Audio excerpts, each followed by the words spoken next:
ರಾಜ್ಯ ಬಿಜೆಪಿಯಲ್ಲಿ ಏಟಿಗೆ ಎದಿರೆಟ್ಟು ತಂತ್ರಕ್ಕೆ ಪ್ರತಿತಂತ್ರದ ಮಂತ್ರ. ಕೇಸರಿ ಪಡೆಯ ನೀನಾ ನಾನಾ ಫೈಟ್ನಲ್ಲಿ ಅಸ್ತ್ರಕ್ಕೆ ಪ್ರತ್ಯಸ್ತ್ರ ಆಗ್ತಾ ಇದೆ.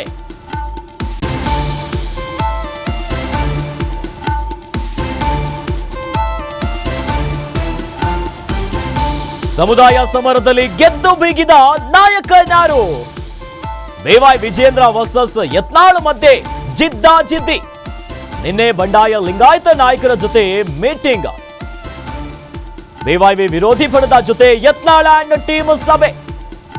ಯತ್ನಾಳ್ ಚಕ್ರ ವ್ಯೂಹ ಛಿದ್ರ ಮಾಡಲು ಮುಂದಾದ BYV. ಶೀಘ್ರದಲ್ಲೇ ವಿಜೇಂದ್ರ ಪರ ಲಿಂಗಾಯತ ಸ್ವಾಮಿಗಳ ಸಭೆ.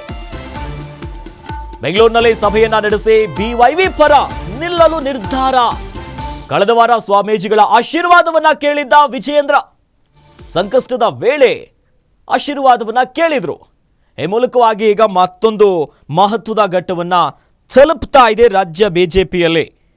BY ವಿಜೇಂದ್ರ ವರ್ಸಸ್ ಯತ್ನಾಳ ಮಧ್ಯೆ ಜಿದ್ದಾಜಿದ್ದಿ ಆಗ್ತಿದೆ. ಇದರ ಜೊತೆಯಲ್ಲಿ ಬಂಡಾಯ ಲಿಂಗಾಯತ ನಾಯಕರ ಜೊತೆ ಮೀಟಿಂಗ್ ಅನ್ನ ಮಾಡೋದಕ್ಕೆ ಮುಂದಾಗ್ತಿದ್ದಾರೆ. BYV ವಿರೋಧಿ ಬಣದ ಜೊತೆ ಯತ್ನಾಳ್ ಅಂಡ್ ಟೀಮ್ ಸಭೆ. ಯತ್ನಾಳ್ ಅವರ ಚಕ್ರವ್ಯೂಹ ಎಲ್ಲ ರಾಜಕೀಯ ಲೆಕ್ಕಾಚಾರಗಳನ್ನ ಕಂಪ್ಲೀಟ್ ಆಗಿ ಫುಲ್ ಸ್ಟಾಪ್ ಇಡಬೇಕು ಅನ್ನುವಂಥ ವಿಚಾರಕ್ಕೆ ಮುಂದಾಗ್ತಿದ್ದಾರೆ. ಯಾಕಂದ್ರೆ ಶೀಘ್ರದಲ್ಲೇ ವಿಜೇಂದ್ರ ಪರ ಲಿಂಗಾಯತ ಸ್ವಾಮಿಗಳು ಸಭೆಯನ್ನ ಮಾಡಲಿಕ್ಕಿದ್ದಾರೆ. ಹಾಗಾಗಿ ಬಹಳ ಕುತೂಹಲ ಕಾರಣ ಆಗ್ತಿದೆ.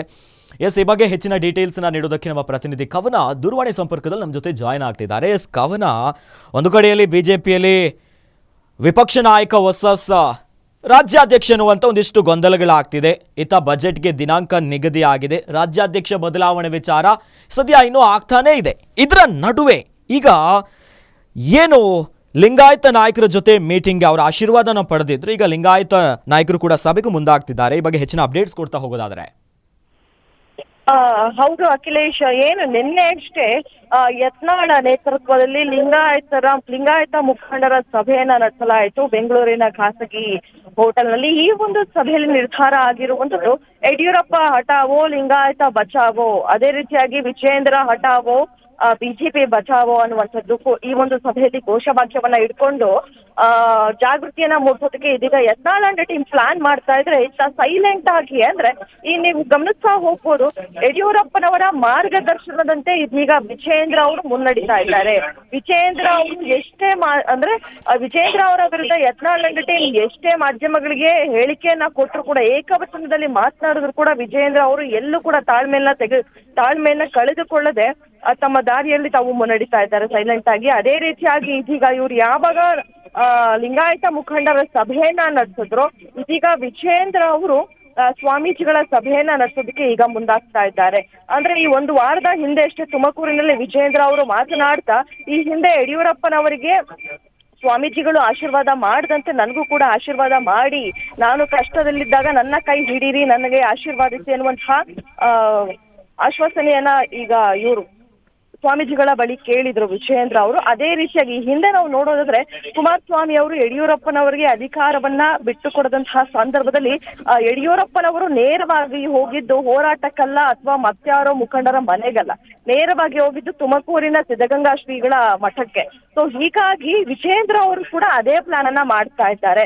ಇದೀಗ ವಿಜೇಂದ್ರ ಅವರ ಪರವಾಗಿ ಎಲ್ಲ ಸ್ವಾಮೀಜಿಗಳು ಬೆಂಗಳೂರಿನಲ್ಲಿ ಶೀಘ್ರದಲ್ಲೇ ಸಭೆಯನ್ನ ಕೂಡ ನಡೆಸೋದಕ್ಕೆ ಮುಂದಾಗ್ತಾ ಇದ್ದಾರೆ. ಅದೇ ರೀತಿಯಾಗಿ ಬಿಜೆಪಿಗೆ ವಿಜೇಂದ್ರ ಅವರೇ ಸೂಕ್ತ ಅನ್ನುವಂಥದ್ದು, ಅದೇ ರೀತಿಯಾಗಿ ಲಿಂಗಾಯತ ಸಮುದಾಯಕ್ಕೆ ವಿಜೇಂದ್ರ ಅವರೇ ಸೂಕ್ತ, ಯಡಿಯೂರಪ್ಪನವರ ಕುಟುಂಬವೇ ಸೂಕ್ತ.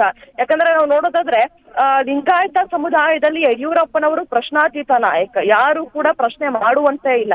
ಸೊ ಈಗ ಇವರು ಏನು ಯತ್ನಾಳ್ ಅಂಡ್ ಟೀಮ್ ಕೇಳ್ತಾ ಇರುವಂತದ್ದು ಅಂದ್ರೆ, ನೀವು ನನ್ನನ್ನೇ ಮಾಡಿ ಅಂತ ಯತ್ನಾಳ್ ಏನ್ ಕೇಳ್ತಾ ಇಲ್ಲ. ಈ ಬೊಮ್ಮಾಯಿ ಅವ್ರನ್ನ ಆದ್ರೂ ಮಾಡ್ಬೋದು, ಅಂದ್ರೆ ಲಿಂಗಾಯತ ಸಮುದಾಯದಲ್ಲಿ ಬೊಮ್ಮಾಯಿ ಅವ್ರನ್ನಾದ್ರೂ ಮಾಡ್ಬೋದು, ಅಥವಾ ವಿ ಸೋಮಣ್ಣನವ್ರನ್ನಾದ್ರೂ ಮಾಡಿ, ಅಥವಾ ನನ್ನನ್ನಾದ್ರೂ ಮಾಡಿ. ಒಟ್ಟಿನಲ್ಲಿ ಅಥವಾ OBCಯಲ್ಲಿ ಮಾಡೋದಾದ್ರೆ ಕುಮಾರ್ ಬಂಗಾರಪ್ಪ ಅವ್ರನ್ನ ಮಾಡ್ಬೋದು, ಹಿಂದುಳಿದ ವರ್ಗದವ್ರು ಲಿಂಬಾವಳಿ ಅವ್ರನ್ನ ಮಾಡ್ಬೋದು.